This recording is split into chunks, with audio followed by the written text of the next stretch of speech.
Vegetable cutlet ಮಾಡೋದನ್ನ ತೋರಿಸ್ತಾ ಇದ್ದೀನಿ. ಇಲ್ಲೊಂದು 5 ಆಲೂಗಡ್ಡೆನ ಬೇಯಿಸ್ಕೊಂಡು ಸಿಪ್ಪೆ ತೆಗೆದು ಇಟ್ಕೊಂಡಿದ್ದೀನಿ. ಇದನ್ನು ಸ್ವಲ್ಪ ಸ್ಮ್ಯಾಶ್ ಮಾಡ್ಕೊಳ್ತಾ ಇದ್ದೀನಿ.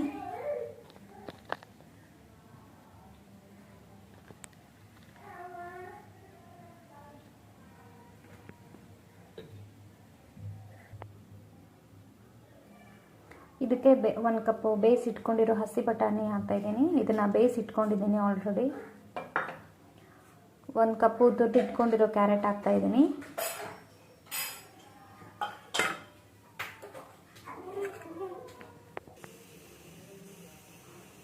ಒಂದು ಕಪ್ಪು ಇದು ಕ್ಯಾಪ್ಸಿಕಮ್ ಕಟ್ ಮಾಡಿ ಇಟ್ಕೊಂಡಿದ್ದೀನಿ ಇಲ್ಲಿ, ಅದನ್ನು ಹಾಕ್ತಾಯಿದ್ದೀನಿ. 1 ಕಪ್ ಈರುಳ್ಳಿ ಚಿಕ್ಕದಾಗಿ ಕಟ್ ಮಾಡಿ ಇಟ್ಕೊಂಡಿರೋದನ್ನು ಹಾಕೋತಾ ಇದ್ದೀನಿ. ಸ್ವಲ್ಪ ಹಸಿ ಶುಂಠಿನ ತುರಿದಿಟ್ಕೊಂಡಿರೋದು ಹಾಕೊಳ್ತಾ ಇದ್ದೀನಿ. ಇದು ಒಂದು 4 ಹಸಿಮೆಣಸಿನ್ಕಾಯಿ ಕಟ್ ಮಾಡಿ ಇಟ್ಕೊಂಡಿರೋದನ್ನ ಹಾಕ್ತಾಯಿದ್ದೀನಿ. ಇದಕ್ಕೆ ಸ್ವಲ್ಪ ಗರಂ ಮಸಾಲ ಹಾಕ್ತಾಯಿದ್ದೀನಿ, ಸ್ವಲ್ಪ ಅರಿಶಿನ ಪುಡಿ. ಇವಾಗ ಇದನ್ನೆಲ್ಲ ಸೇರಿ ಮಿಕ್ಸ್ ಮಾಡ್ಕೊಳ್ತಾ ಇದ್ದೀನಿ. ಸ್ವಲ್ಪ ರೆಡ್ ಮಿರ್ಚಿ ಪೌಡ್ರನ್ನ ಹಾಕ್ಕೊಳ್ತಾ ಇದ್ದೀನಿ. ಇವಾಗ ಇದನ್ನೆಲ್ಲ ಮಿಕ್ಸ್ ಮಾಡ್ಕೊಳ್ತಾ ಇದ್ದೀನಿ. ಸ್ವಲ್ಪ ಉಪ್ಪು ಹಾಕ್ತಾ ಇದ್ದೀನಿ.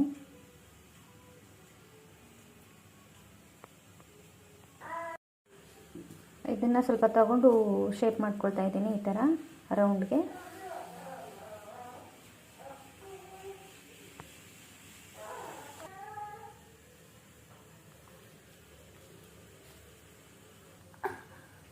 ನೋಡಿ, ಈ ಥರ ಎಲ್ಲನೂ ರೌಂಡಾಗಿ ಶೇಪ್ ಮಾಡಿ ಇಟ್ಕೊಂಡಿದ್ದೀನಿ. ಇವಾಗ ಇದನ್ನ ಒಂದು 10 ರಿಂದ 15 ನಿಮಿಷ ಫ್ರಿಜ್ನಲ್ಲಿ ಇಟ್ಕೋಬೇಕು.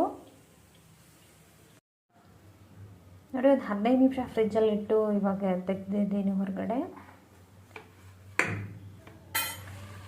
ಇಲ್ಲಿ ಒಂದು ಪ್ಲೇಟಲ್ಲಿ ಸ್ವಲ್ಪ ಹಿಟ್ಟು ತಗೊಂಡಿದ್ದೀನಿ, ಕಾರ್ನ್ಫ್ಲವರು.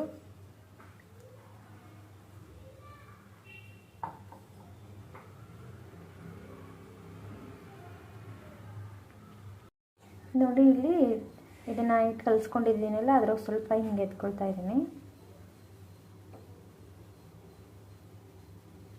ಇದರಲ್ಲಿ ಅದ್ಬಿಟ್ಟು ಇವಾಗ ಇದು ಬ್ರೆಡ್ ಕ್ರಮ್ಸ್ ಇದ್ರೊಳಗಡೆ ಎತ್ತಾ ಇದ್ದೀನಿ.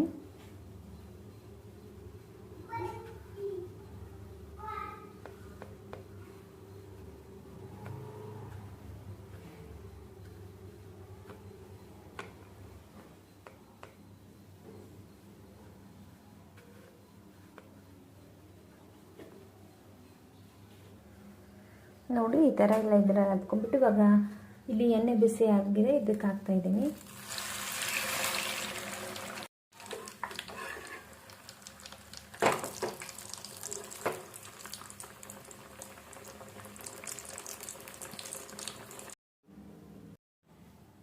ನೋಡಿ, ಇಲ್ಲೊಂದು ಬನ್ ತಗೊಂಡಿದ್ದೀನಿ. ಇದನ್ನು ಮಧ್ಯಕ್ಕೆ ಕಟ್ ಮಾಡಿ ಈ ಥರ ಇಟ್ಕೊಂಡಿದ್ದೀನಿ.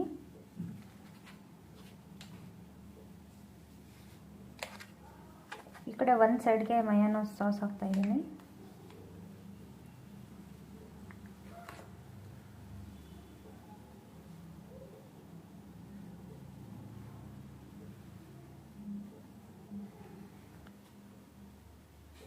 ಇನ್ನೊಂದು ಸೈಡ್ಗೆ ಕೆಚಪ್ ಸಾಸ್ ಹಾಕ್ಕೊತಾ ಇದ್ದೀನಿ. ಇದು ಟೊಮೆಟೊ ಸಾಸು.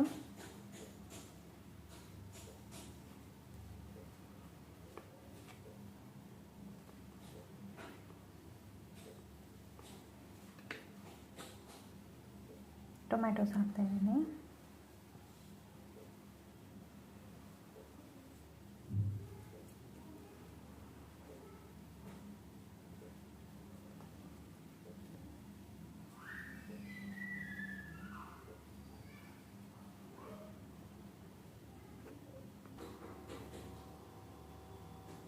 ಚೀಸ್ ಸ್ಲೈಸ್ನ ಹಾಕ್ತಾ ಇದ್ದೀನಿ.